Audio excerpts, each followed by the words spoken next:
दोस्तों स्वागत है आप सभी का सुनील बौद्ध ऑफिशियल चैनल पर। दोस्तों आज हम बात करेंगे कि बाबा साहब अम्बेडकर भारत देश के लिए क्या क्या काम किए और वह काम कौन कौन से हैं। बने रहें वीडियो पर और चैनल को सब्सक्राइब जरूर कर लें।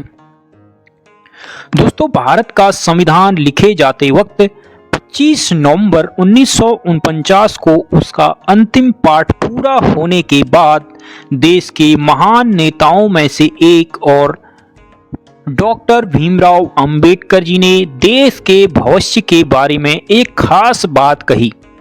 डॉक्टर अंबेडकर ने कहा, 26 जनवरी 1950 को हम विरोधाभासों भरे जीवन में प्रवेश करने जा रहे हैं। राजनीतिक जीवन में तो हमारे पास समानता होगी, लेकिन सामाजिक और आर्थिक जीवन में असमानता होगी। भारत ने 26 जनवरी 1950 को संविधान लागू होने के साथ खुद को एक संप्रभु लोकतांत्रिक और गणतांत्रिक राज्य होने का ऐलान कर दिया। अपने भाषण में डॉक्टर अंबेडकर शायद गणतांत्रिक राज्य और पुरानी सभ्यता के बीच के अंतर्विरोधों के बारे में इशारा कर रहे थे। उन्होंने कहा कि लोकतंत्र भारतीय भूमि का केवल ऊपरी पोशाक है। उनके अनुसार यहाँ की संस्कृति अनिवार्य तौर पर अलोकतांत्रिक है और यहाँ के गांव स्थानीयता का गंदा नाला, अज्ञानता, संकीर्णता और सांप्रदायिकता के घर हैं। भारत जैसे गरीब और गैर बराबरी वाले देश में संविधान के जरिए छुआछूत खत्म करना, वंचितों के लिए सकारात्मक उपाय करना, सभी वयस्कों को मतदान का अधिकार देना और सबके लिए समान अधिकार तय करना बहुत बड़ी उपलब्धि थी। ये उस देश में हुआ जिसके बारे में महान जर्मन दार्शनिक हेगेल ने कहा था कि भारत लगातार जड़ और स्थिर रहा है। 299 सदस्यों वाली संविधान सभा ने 1946 से 1949 के बीच के उथल-पुथल भरे 3 सालों में काम किया। इस दौरान देश में कई बड़े सांप्रदायिक दंगे हुए और देश को बंटवारा भी हुआ। इसके कारण इन दो देशों के बीच मानव इतिहास का सबसे बड़ा प्रवासी संकट पैदा हुआ। इसी दौर में भारत में 550 से ज्यादा रियासतों का मुश्किल भरा एकीकरण का काम संपन्न हुआ। डॉक्टर अंबेडकर ने संविधान के लिए 7 सदस्यों की एक प्रारूप समिति बनाई, जिसने 395 प्रावधानों वाले इसके मसौदे को तैयार किया। लेखक अशोक गोपाल की हाल में अंबेडकर की एक नई जीवनी a part apart the life and thought of B R Ambedkar नाम से आई है। इसमें उन्होंने बताया है कि डॉक्टर अंबेडकर ने कैसे अपने खराब स्वास्थ्य से जूझते हुए तमाम मतभेदों को दूर करके दुनिया के सबसे बड़े संविधान में से एक को तैयार किया। यह किताब बताती है कि डॉक्टर अंबेडकर के कद ने कैसे इस काम में उन्हें स्थानीय और अंतर्राष्ट्रीय समर्थन जुटाने में मदद की। संविधान की प्रारूप समिति के 7 में से 5 सदस्य उच्च जाति के थे, लेकिन सभी सदस्यों ने अंबेडकर को इस समिति का नेतृत्व करने को कहा।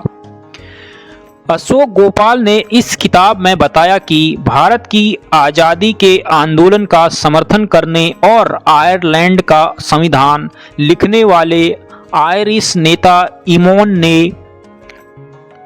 इस काम के लिए डॉक्टर अंबेडकर के नाम की सिफारिश और प्रधानमंत्री जवाहरलाल नेहरू से की थी। इस बात का पता वायसराय माउंटबेटन की पत्नी एडविना माउंटबेटन द्वारा अंबेडकर को लिखे गए एक पत्र से पता चला। एडविना माउंटबेटन ने डॉक्टर अंबेडकर से यह भी कहा था कि वे निजी तौर पर खुश हैं कि संविधान निर्माण की देखरेख के वे खुद कर रहे हैं, क्योंकि वे ही इकलौते प्रतिभाशाली शख्स हैं जो हर वर्ग और मत को एक समान न्याय दे सकते हैं। अशोक गोपाल लिखते हैं कि मार्च 1947 में वायसराय का पद संभालने के तुरंत बाद लॉर्ड माउंटबेटन ने डॉक्टर अंबेडकर के साथ बेहद दिलचस्प और सामर्थ्य बातचीत की थी। इनके अनुसार वायसराय ने एक सीनियर ब्रिटिश अधिकारी को यह भी बताया था कि उन्होंने नेहरू के 15 सदस्यीय अंतरिम मंत्रिमंडल की सूची में जब अंबेडकर का नाम देखा तो उन्हें बहुत संतोष हुआ। अंबेडकर ने नेतृत्व वाली प्रारूप समिति ने मई 1947 में संविधान सभा में पेश किए गए संविधान के मसौदे की जांच की। इसे संबंधित मंत्रियों और फिर कांग्रेस पार्टी को भेजा गया। कुछ खंडों को तो 7 बार में तैयार किया गया। अंबेडकर द्वारा संविधान सभा के अध्यक्ष राजेंद्र प्रसाद को पेश किए गए संशोधित मसौदे में लगभग 20 बड़े बदलाव किए गए। इन बदलावों में संविधान की पवित्र प्रस्तावना में किया गया बदलाव भी शामिल है, जो न्याय, समानता और बंधुत्व का वादा करता है और जो संविधान की बुनियादी विशेषताओं का प्रतीक है। तक आकाश सिंह राठौर की किताब Ambedkar's preamble a secret history of the constitution of India की एक बात का जिक्र अशोक गोपाल ने अपनी इस किताब में किया है। उनके अनुसार संविधान की मूल प्रस्तावना में बंधुता शब्द का जोड़ा जाना और इसका बाकी भाग भी वाकई करिश्माई और 81 शब्दों का ऐतिहासिक सेट है, जो पूरी तरह से आम्बेडकर का योगदान था। डायबिटीज और ब्लड प्रेशर से पीड़ित होने के बाद भी अंबेडकर ने संविधान तैयार करने में काफी श्रम किया। संविधान सभा में लगभग 100 दिनों तक खड़े होकर उन्होंने धैर्यपूर्वक हर खंड को समझाया और कारण बताए या सुझाए गए हर संशोधनों को अस्वीकार किया। संविधान सभा की बैठकों में सभी सदस्य मौजूद नहीं रहे।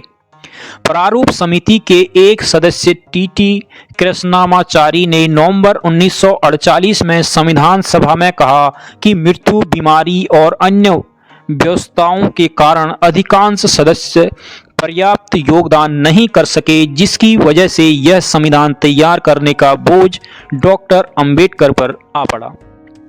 संविधान के मसौदे को 7500 से अधिक संशोधन सुझाए गए। इनमें से लगभग 2500 को स्वीकार किया गया। अंबेडकर ने सीनियर सिविल सेवक एसएन मुखर्जी को इस प्रारूप निर्माण का मुख्य श्रेय दिया। उनके पास कानून के सबसे जटिल प्रस्तावों को भी बिल्कुल आसान ढंग से रखने की क्षमता थी। भारत के दलित समुदाय के नायक के तौर पर विद्रोही छवि के होने के बावजूद डॉक्टर अंबेडकर ने सबके हितों का ध्यान रखा। अल्पसंख्यकों के लिए अलग निर्वाचक मंडल की उनकी मांग संविधान सभा ने खारिज कर दी। बुनियादी उद्योगों के राष्ट्रीयकरण की उनकी मांग को भी खारिज हो गई। साथ ही संविधान के उद्देश्यों में समाजवाद शब्द का उल्लेख नहीं किया गया। 9 दिसंबर 1946 को जब संविधान सभा की पहली बैठक हुई तो अंबेडकर ने कहा, मैं जानता हूं कि आज हम राजनीतिक, सामाजिक और आर्थिक रूप से बटे हुए हैं। हम लड़ते हुए खेमों का समूह हैं। मैं यहां तक स्वीकार करता हूं कि शायद मैं भी ऐसे खेमों के नेताओं में से एक हूं। गोपाल कहते हैं कि इन बातों से पुष्टि होती है कि डॉक्टर अंबेडकर भारत के संविधान के प्रमुख वास्तुकार थे। उनके पास एक सुंदर नजरिया था और उन्होंने संविधान के हर भाग को अंतिम रूप देने में अपना योगदान दिया था।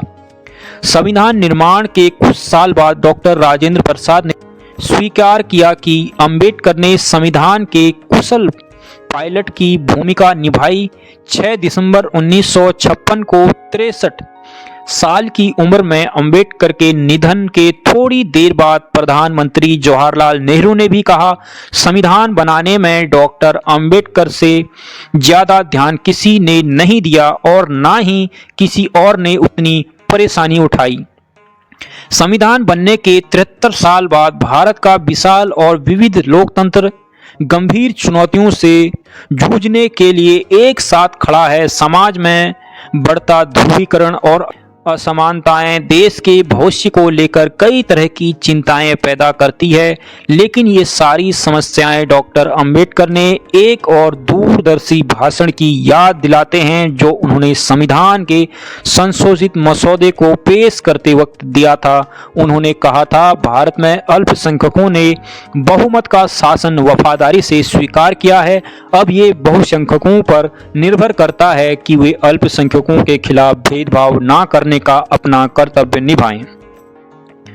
दोस्तों, बाबा साहब अंबेडकर के बारे में और संविधान के बारे में उन्होंने क्या क्या कहा, जो हमने आपके बीच प्रस्तुत किया अलग अलग किताबों से लेकर। दोस्तों, आज के लिए इतना ही। मिलते हैं अगली वीडियो पर। जय भीम।